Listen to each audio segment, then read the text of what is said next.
know what free is, nigga? What's free? Free is when nobody else can tell us what to be. Get ready, get ready, get ready, get ready, get ready, get ready, get ready. Muamke, your members of parliament, after getting an additional 363,000 as mileage allowance, will be taking home 1.4 million Kenya shillings. Our doctors and teachers still have not gotten their salary increment. That is the bunge that we have. This is interesting. So Senator Okiya Omtatah now says that he's going to sue Uhuru Kenyatta for the recovery of 4.6 trillion Kenya shillings and William Ruto for the recovery of 2.3 trillion Kenya shillings of taxpayers' money. He says that this is part of the odious debt that was unlawfully borrowed and looted under the two. I'm going to break down Senator Okiya Omtatah's interview at Spice FM. It happened today. It was 1 hour 37 minutes. And let me tell you guys, he is suing the former president Uhuru Muigai Kenyatta and the current president William Samoei Ruto on audacious debt in trillions. One, from what I have picked from his interview, and you have to follow me because I'm going to have to do it in bits. So follow me so that you understand, and I'm going to try and break it down in the simplest language ever. But for one, Kenya has enough resources. Kenyans are paying taxes that is enough to sustain us, our economy, and the development agenda that is being sold by any government of the day. And two, there's a lot of public theft and wastage of resources in parliament, in treasury, and in the Central Bank of Kenya. Mutashetuka. Mtu asema hatuna pesa Kenya. Do you remember we said that we're going to talk about what Senator Okiya Omtatah has been speaking about at Spice FM in terms of audacious debt that this government keeps insisting that we have? And it's important to have this conversation because the Finance Bill 2025 is about to be unleashed. First and foremost, let's look about one of the things that he talked about in the month of February this year when the AUC elections were happening and campaigns were being spearheaded by this government. There's a fixed cost in government expenditure for state officers that is usually at 4.2 billion. This includes their allowances, salaries, and miscellaneous. It's a fixed cost because they are known. There's a number of employees, they are known. When you want to run serikali, it's a fixed number. That is why it is capped at 4.2 billion. But in the month of February, it moved from 4.2 billion to 22 billion, meaning there's an extra 18 billion that cannot be explained by this government where it was used or how it was used. But at the same time, it came from our taxpayers' money. This is for entertainment purposes only, so family. What's this I'm hearing? That Uhunye is being sued to return Kenya's money to the tune of 4.6 trillion. And Nabi is also being sued. He'll be required to remove 2.3 trillion and probably what else he's stealing right now. But, okay, I know it's Okiya Omtatah or whatever who's doing it. I mean, you know how he is, you know. But, Kenyans, we love to copy each other. So, trust and believe that money is coming back. This might even be the end of the Kenyatta Empire. You might just see that after they return all of Kenya's money, things just... Anyway, it's good to see the revolution continues, family.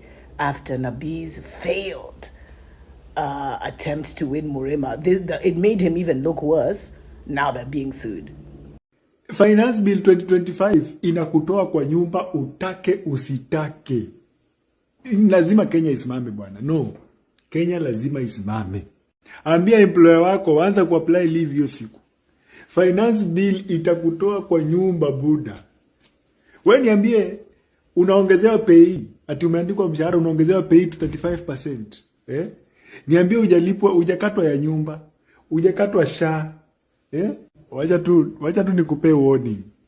Finance bill 2025 itakutoa kwa nyumba. Kama ukwenda maandamano, mimi nikikuwa tulienda maandamano, clip ndio hii. Buda, hii kitu itakutoa kwa nyumba. Wacha nikwambie.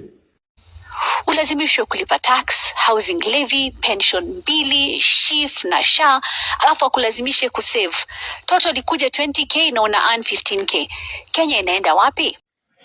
So, let me get this straight. Mjiongeze salo, you reduce budget on health and education.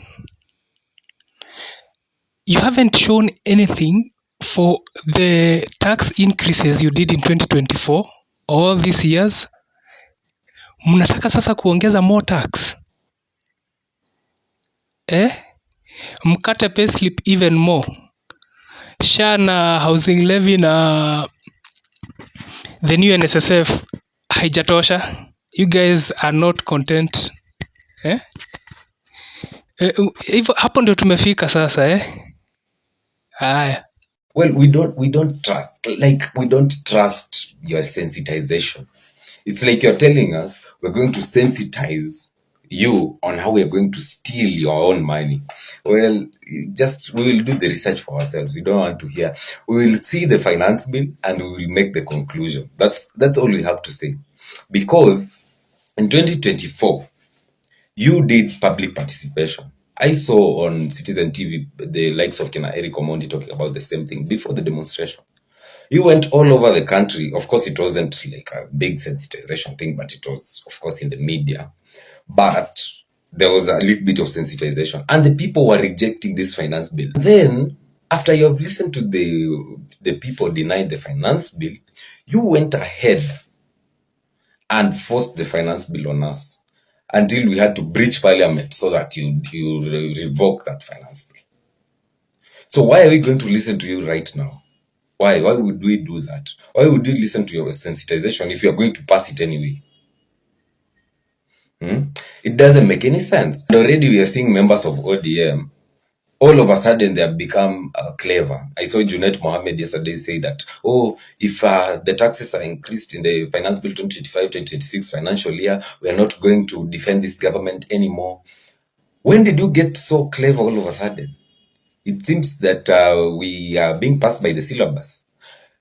All of a sudden you have become this clever guy who now says, if taxes are added upon our citizens, we are going to have conviction.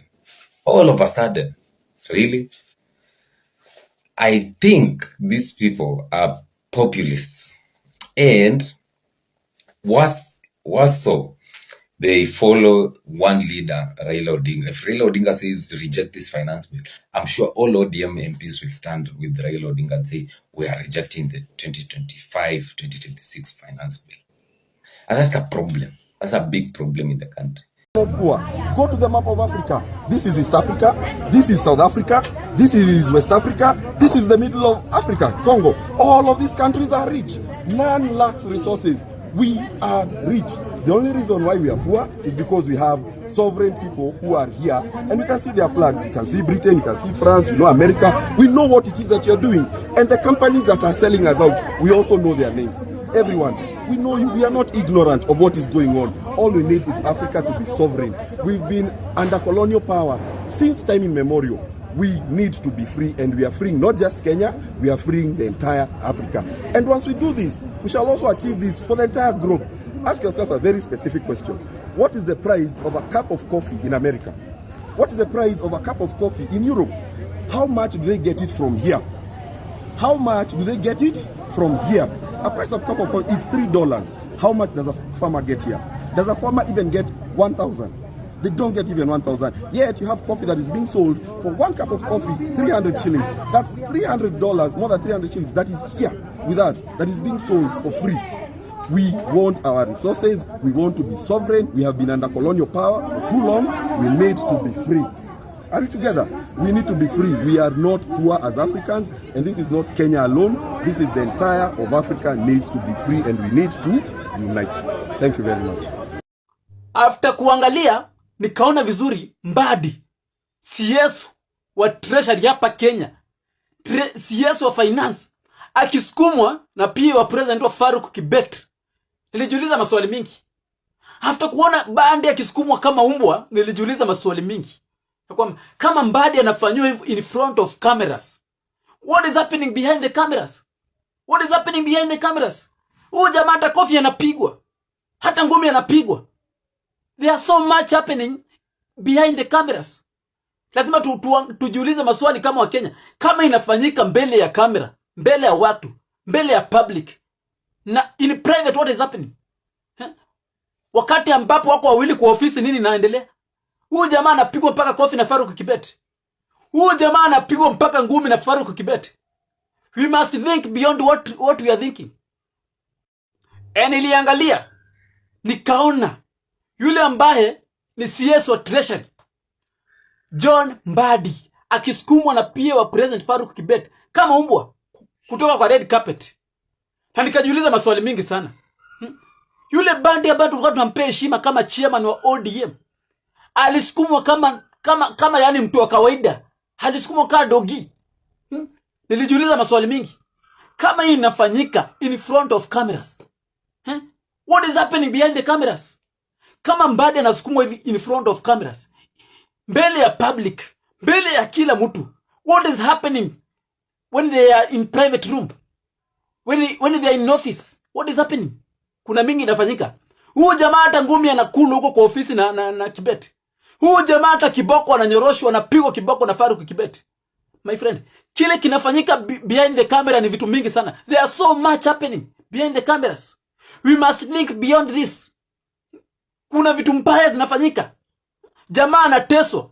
Jamaa anadhulumiwa zaidi kushinda mahali tuliona. Nataka niseme hii at the risk of sounding redundant. MPs are the biggest problems we have in this country. If we had proper MPs, Duale would not be a CS. If we had proper MPs, Murkomen would not be a CS. If we had proper MPs, that man would not even be a sitting president. If we had proper MPs, those idiots, those sycophants you see running around inciting violence would not be doing that, because they would have representatives who at the very depth of their heart, they hold this country so dearly that they would not allow anything, absolutely anything, or anyone, regardless of who you are, regardless of whatever post you hold, to push this country to the edge at the detriment of the people to whom they've been elected to serve. By whom, sorry. If we had proper MPs, and this is this is me rallying you, this is me talking to you, Mother. If you have a proper vision for this country, talk to us about it. We will run with you. We will support you. We will fund you if need be. We will vote for you, because that is the most important thing. If you see somebody who you think has a vision for this country, vote for them. Ukipoa hongo, we kama lazima ukule kula, lakini usivote na tumbo, vote na akili. Vote na akili. Your MP, those 290 elected MPs matter so much more than the president. They matter more than the president. They are the house by which the president is held accountable. They are that. And you need them more than you need the president. You need them more than you need the freaking president. I hope you know that. I hope you really understand that. Kenya hii msipojunga watu wetu na wengine pia tutakuwa na taifa la Kenya. Wajumbe wote wa Kenya wote wanaogopa rais kweli kweli. Hakuna mwenye anaweza kuambia rais Ruto kitu. Wote sio wamepewa nini? Wanapewa pesa kujenga masoko kazi ya gavana. Wanapewa pesa kujenga barabara kazi ya gavana. Wanapewa pesa kwenda kujenga hospitali kazi ya gavana. Sasa kazi yao ni kusema tu yes sir planifaki. Mpaka siku gani? Sasa wamekwamilia shilingi bilioni 10 ya kujenga mabarabara. Hata wabunge wapewe pesa waweke kwa kera wakule hiyo pesa. Nyinyi mtakubali kweli? Na sisi kama gavana tumesema kama hiyo pesa ya kujenga barabara tupewi, hata hiyo budget wakae nayo tufunge makaunti sikae. Unataka kujifanya kwamba kuna serikali ya county na sisi kuna kila siku tunabeba bakuli wenda kuomba pesa. Kwamba na hiyo pesa ni wananchi wametoa ushuru. Sisi mheshimiwa rais hatupembelezani na wewe tena. We are not doing it. Fanya kazi vile katiba inasema. Fanya kazi vile katiba inasema, si ndio? Tuko na commission ya revenue allocation ambao wanaangalia kikapu ya serikali, wanasema hii pesa kiasi inaenda kwa national government, hii inaenda kwa county government. Hiyo proposal kienda kwa National Assembly, wabunge wanakatakata pesa ya county yote wanapunguza na kupaki karibu na zero. Hatukubali. Kama watu hawataki counties, watuambie hawataki counties, we close down, we forget about this thing. Badi has just told you that the economy is not looking good. In fact, he had said the earliest you can get a reprieve, if you're lucky, is 2034. Talking of Mbadi's words, do you think if there is a regime change, then Kenyans may not have to wait until 20? Of course, the Safina regime will change this. And I've told you our main problem, the largest expenditure item of our budget is debt finance. It will only take a regime that has the conviction to confront that debt monster. Then things will change. Because Mbadi next year must pay, this coming financial year, he's supposed to pay 2.2 trillion in debt finance. His collection this year, this financial year, is going to be 2.3 trillion. In other words, almost 100% of what he collected this year, if the budget remains as it is, you're going to spend it on debt finance. So he must come back to the people and increase their taxes. And that is what, as a Safina, we are saying is unsustainable. You need a convicted leader who will say, I must confront the debt monster. Those are lies. If you want to know the truth, all you need to do is take the national government expenditure items. Which is the largest expenditure item vote on the national budget? Top on the list is debt. That gobbles 70% of your collections, of your revenue. Goes to debt. In fact, this year, projections of what they're going to collect as revenue is around 2.3 trillion. Do you know how much they're paying? Spending on debt finance? 1.9 trillion. That is this financial year. They already paid 900 billion at the end of January. They're supposed to pay 1 trillion before end of June. That's the largest expenditure item on the national budget, is debt. So anybody telling you to go and focus on salaries and allowances, you're sending you to the bush, sending you to the squirrels. Deal with the elephant in the room. What's the percentage the salaries take? What's the percentage compared to what debt is taking? Debt is almost hitting 70-80%. Pigeni MPs wenyu makofi, wameongezwa mshahara ya 366,011 shillings in the name of mileage allowance, whatever the hell that means. 300 and oh my god, over 250,000 Kenya shillings wameongezwa tu kwa mshahara hivyo. Yet these same people will just go sit in parliament and table very stupid bills that don't help us in any way, shape or form as a country. Alafu wanaongezwa mshahara. Welcome to Kenya, ladies and gentlemen. By courts.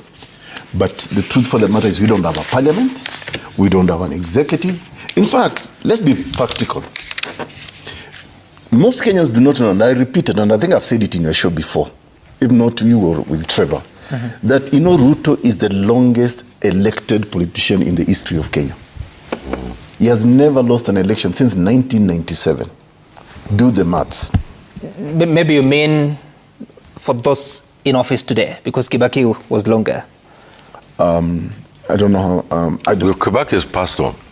No, right. Yeah, but those in office today, I mean, I think 1997 up to now, as a member of parliament, very key figure in. But the fundamental question that Kenyans should be asking now: what success story can we associate him with, even with all that political pedigree of so many years, other than scandals, and which are now coming from people he worked with closely? What do you mean with success? Because he's fairly a successful politician, isn't he? No. By success, I mean, give me any one single project that this president has implemented in all those years that has been transformational to the people of Kenya.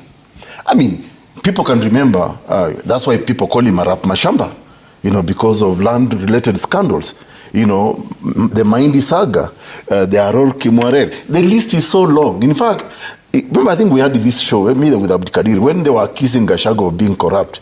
Surely, if you're just to replace the name Gachagua there with, say, William Ruto, the list will be from here like to Timbuktu.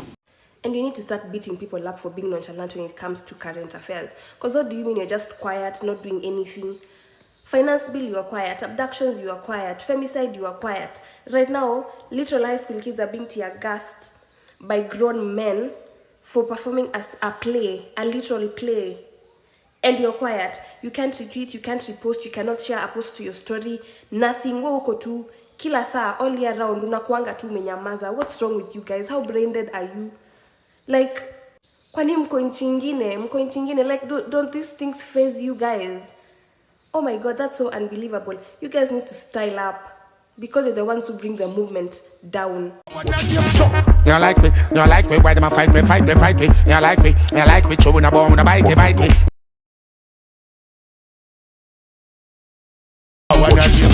We don't trust them, even if we bust them. We don't trust them, stay far, not touch them. We don't trust them, hope their man has some them. Informer, me say you must them, now what them.